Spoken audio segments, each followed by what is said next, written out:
សង្កត់ម្ដងច្បាស់ម្ដងមិនច្បាស់ដុតក្តៅពេកឬដុតមិនគ្រប់កម្ដៅបញ្ហានេះកើតឡើងព្រោះមិនអាចគ្រប់គ្រងកម្ដៅបានត្រឹមត្រូវត្រាកម្ដៅប្រាជ្រុនអគ្គិសនីអាចកំណត់កម្ដៅបានតាមចិត្តសង្កត់ចេញកម្ដៅថេរមិនមានខុសប្លែកធ្វើឲ្យស្នាមត្រាច្បាស់ស្អាតនិងមានស្តង់ដារ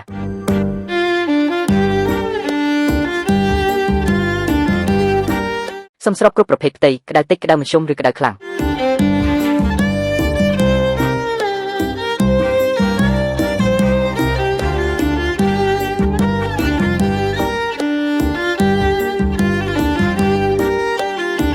មិនមែនត្រឹមតែបោះស្នាមទេប៉ុន្តែជាការបន្ថែមតម្លៃនិងកិត្តិយសឲ្យម៉ាកយីហោអ្នក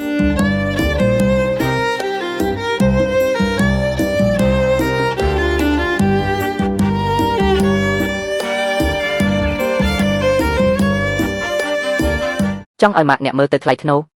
ផ្ញើសារមកវិមានឥឡូវនេះ